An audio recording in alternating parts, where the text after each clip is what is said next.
श्री स्वामी समर्थ. जय जय स्वामी समर्थ.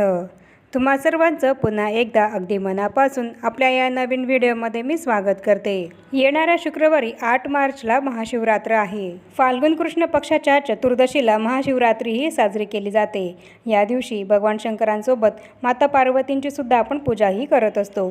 महाशिवरात्रीला आपण महादेवांचा रुद्राभिषेक हा करत असतो. वर्षातून एकदाच येणाऱ्या या महाशिवरात्रीच्या दिवशी उपवास केल्याने आणि महादेवांचा रुद्राभिषेक केल्याने आपल्या सर्व मनोकामना या पूर्ण होत असतात. महाशिवरात्रीला आपण भगवान शंकरांना, भगवान महादेवांना त्यांच्या आवडत्या गोष्टी या अर्पण करत असतो. महाशिवरात्रीला भगवान शंकरांना प्रसन्न करण्यासाठी दूध, चंदन, भस्म, भांग, धतुरा इत्यादी अनेक वस्तू आपण शिवलिंगाला अर्पण या करत असतो. महाशिवरात्रीला महादेवांची पूजा केल्याने आपल्या घरातील वास्तुदोष हे दूर होत असतात.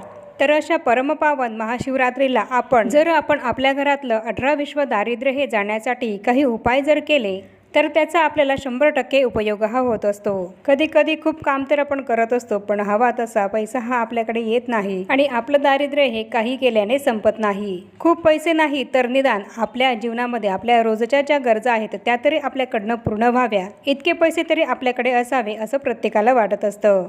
आणि रोजच्या या गरजासुद्धा आपल्या जर पूर्ण होत नसतील, तितके पैसेसुद्धा जर आपल्याकडे नसतील, खूप प्रयत्न करून सुद्धा हवी तशी लक्ष्मी ही आपल्याकडे येत नाही आणि आपल्या घरामध्ये जे काही दारिद्र्य आहे ते काही केल्या संपतच नाहीये. तर अशा वेळेस आपण महाशिवरात्रीला काही उपाय हे करू शकतो, जेणेकरून हे उपाय केल्याने आपल्यावर महादेवांची कृपा होईल आणि महादेवांच्या आशीर्वादाने आपल्या घरामध्ये जे काही 18 विश्व दारिद्र्य आहे ते संपण्यास मदत होईल. तर आजच्या या व्हिडिओमध्ये आपण हेच जाणून घेणार आहोत की महाशिवरात्रीला आपल्याला असे कोणते उपाय करायचे आहेत जेणेकरून माता लक्ष्मीची कृपा ही आपल्यावर होईल आणि आपल्या घरामध्ये जे दारिद्र्य आहे ते संपेल. याबद्दलच आपण संपूर्ण माहिती या व्हिडिओमध्ये घेणार आहोत की आपल्याला कोणते उपाय हे महाशिवरात्रीला करायचे आहेत. आणि म्हणूनच अत्यंत महत्त्वपूर्ण अशी माहिती देणारा हा व्हिडिओ तुम्ही शेवटपर्यंत नक्की बघा. आपलं जे कर्म आहे, आपलं जे काम आहे, आपण जे काही कष्ट करत आहोत, पैसे कमवण्यासाठी जी मेहनत आपण घेत आहोत ती तर आपल्याला घ्यायचीच आहे, पण त्यासोबतच हे काही उपाय आपण महाशिवरात्रीला जर केले तर या उपायांमुळे महादेवांच्या कृपेने आपल्या कष्टाला, आपल्या मेहनतीला भाग्याची सुद्धा साथ मिळेल आणि महादेवांचा सुद्धा कृपाशीर्वाद हा आपल्यावर कायम राहील. जो नेहमी आपलं कर्म करतो त्याच्याकडे माता लक्ष्मी ही तर येतच असते, पण कधी कधी कर्म करत असताना सुद्धा कुठेतरी आपल्याला आपल्या भाग्याची, नशिबाची साथ नसते. अशा वेळेस हे काही छोटे छोटे उपाय जर आपण केले तर आपल्याला या उपायांमुळे भाग्याची आणि नशिबाची सुद्धा साथही मिळत असते. आणि म्हणूनच महाशिवरात्रीला आपण हे जे काही उपाय जर केले तर त्यामुळे आपल्या घरामध्ये असलेलं दारिद्र्य दूर होतं. हे उपाय केल्याने अनेक लोकांना अनुभवसुद्धा आलेले आहे आणि जर तुम्ही सुद्धा संकटाच्या फेऱ्यामध्ये अडकला असाल तर तुम्ही सुद्धा हे उपाय जर केले तर तुम्हाला सुद्धा सुखाचे दिवस येतील. चला तर मग आता हे उपाय कोणते आहे याबद्दलच आपण जाणून घेऊया. आपला सर्वात पहिला आणि महत्त्वाचा उपाय आहे तो म्हणजेच महाशिवरात्रीच्या दिवशी आपल्याला एखाद्या शिवमंदिरामध्ये जायचं आहे आणि त्या मंदिरामध्ये गेल्यानंतर शिवलिंगाला आपल्याला शुद्ध पाण्याचा अभिषेक हा करायचा आहे. शिवमंदिरामध्ये जाताना आपल्याला आपल्या घरून एक तांब्याभर पाणी हे घेऊन जायचं आहे आणि त्या पाण्याने आपल्याला शिवलिंगाला अभिषेक हा करायचा आहे. आणि आपण जे काही शिवलिंगाला पाण्याने अभिषेक करणार असू तेच पाणी आपल्याला दुसऱ्या एका भांड्यामध्ये आपल्या घरी घेऊन यायचं आहे. इकडनं आपण शिवलिंगावर संपूर्ण तांब्याभर पाण्याने अभिषेक हा करायचा आहे आणि अभिषेक करताना ओम नमः शिवाय या मंत्राचा जप करायचा आहे. आणि आपण अभिषेक करत असताना हे जे पाणी शिवलिंगावर पडत असेल तर ते मंदिरात असलेल्या एखाद्या व्यक्तीला तुम्ही एखाद्या भांड्यामध्ये किंवा एखाद्या प्लास्टिकच्या बाटलीमध्ये हे पाणी भरायला सांगायचं आहे आणि ते पाणी आपल्याला आपल्या घरी आणायचं आहे.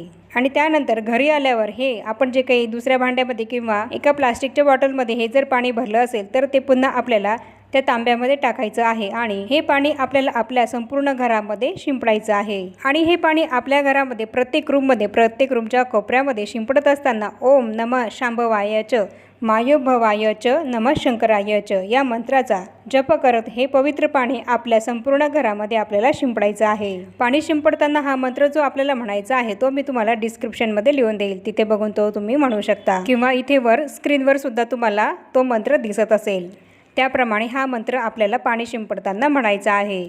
फक्त टॉयलेट आणि बाथरूममध्ये सोडून आपल्या घरामध्ये, आपल्या घराच्या प्रत्येक रूममध्ये हे पाणी आपल्याला शिंपडायचं आहे। हा उपाय केल्याने काय होईल तर आपल्या घरामध्ये जी काही नकारात्मक ऊर्जा ही साठलेली असेल ती दूर होईल। आपल्या घरामध्ये जी काही अलक्ष्मीही शिरलेली असेल ती आपल्या घरातून निघून जाईल आणि आपल्या कुटुंबामध्ये सुखसमृद्धीही येईल। फक्त पूर्ण श्रद्धेने आणि विश्वासाने हा उपाय आपल्याला करायचा आहे, कारण जितकी श्रद्धा आणि विश्वास ठेवून हा उपाय तुम्ही कराल तितकाच त्याचा तुम्हाला पॉझिटिव्ह रिझल्ट हा दिसेल, तितकाच चांगला परिणाम हा तुम्हाला दिसेल। त्याचप्रमाणे आपल्याला दुसरा सुद्धा उपाय करायचा आहे, तो म्हणजेच बेलाच्या पानाचा। बेलाचे पान हे महादेवांना अत्यंत प्रिय आहे हे तर आपल्याला सर्वांना माहिती आहे आणि म्हणूनच आपण महादेवांना शिवलिंगावर बेलपत्र हे अर्पण करत असतो। त्याचप्रमाणे आपल्याला या महाशिवरात्रीला सुद्धा शिवलिंगावर बेलाचे पान हे अर्पण करायचे आहे। पण फक्त हे बेलाचे पान आपल्याला कुठेही तुटलेले किंवा फाटलेले अशा अवस्थेत असलेले बेलाचे पान महादेवांच्या पिंडीवर अर्पण हे करायचे नाहीये। सुस्थितीत असलेले बेलाचे पानच आपल्याला महादेवाच्या पिंडीवर अर्पण हे करायचे आहे। हे बेलाचे पान शिवलिंगावर अर्पण केल्यानंतर आपल्याला हात जोडून महादेवांना प्रार्थना करायची आहे की मला ज्या काही आर्थिक समस्या या जाणवत आहेत त्या माझ्या दूर होऊ देत, माझ्या जीवनामध्ये ज्या काही आर्थिक अडचणी चालू आहेत त्या माझ्या संपू देत, माझे जे काही संकट आहेत, ज्या काही समस्या आहेत, मला जे काही दुःख आहे, दारिद्र्य आहे ते संपू दे, माझ्या जीवनामध्ये सुख समृद्धीही येऊ दे, अशी आपल्याला हात जोडून प्रार्थना ही महादेवांना करायची आहे। आणि त्यानंतर आपण जे बेलाचं पान हे शिवलिंगावर अर्पण केलेलं आहे ते आपल्याला उचलायचं आहे आणि ते आपल्याला आपल्या खिशामध्ये किंवा पाकिटामध्ये ठेवायचं आहे। त्याचप्रमाणे ते बेलाचं पान तुम्ही तुमच्या घरी घेऊन येऊन तुमच्या घरामध्ये तिजोरीमध्ये सुद्धा ठेवू शकता। फक्त हे पान आपल्याला अखंडपणे जसंच्या तसं ठेवायचं आहे, कुठेही फाटणार नाही, कुठेही तुटणार नाही याची काळजी घेऊनच हे पान आपल्याला आपल्या पाकिटामध्ये ठेवायचं आहे किंवा तिजोरीमध्ये ठेवायचं आहे। मग ते तुम्ही एखाद्या छोट्याशा पिशवीमध्ये टाकून सुद्धा ठेवू शकता। महिला सुद्धा हे बेलाचं पान त्यांच्या पर्समध्ये ठेवू शकता। बघा, हा उपाय केल्याने सुद्धा तुमच्या आर्थिक अडचणी या दूर होतील। फक्त महादेवांना प्रार्थना करताना अगदी आर्ततेने पूर्ण मनोभावाने आपल्याला महादेवांना प्रार्थना करायची आहे। हा उपाय कोणीही करू शकतं, फक्त सुतक असेल किंवा महिलांना मासिक धर्म असेल तर हा उपाय त्यांना करायला चालणार नाही। तर याप्रमाणे आपण आपल्या आजच्या या व्हिडिओमध्ये बघितलं आहे की असे कोणते 2 उपाय हे आपल्याला महाशिवरात्रीला करायचे आहे जेणेकरून आपलं दारिद्र्य हे संपेल आणि आपल्या घरामध्ये सुख समृद्धीही नांदेल। याबद्दलची संपूर्ण माहिती ही बघितली आहे। त्याप्रमाणे तुम्हाला मी जे 2 उपाय सांगितले आहे त्या 2 पैकी जो उपाय तुम्हाला करायला जमत असेल तो तुम्ही महाशिवरात्रीच्या दिवशी नक्की करा आणि जर तुम्ही हे दोन्ही उपाय कराल तर अतिशय उत्तम, त्याचा तुम्हाला चांगलाच उपयोग होईल। आणि आता या छोट्याशा माहितीसह आपण आपला आजचा हा व्हिडिओ इथेच थांबूया।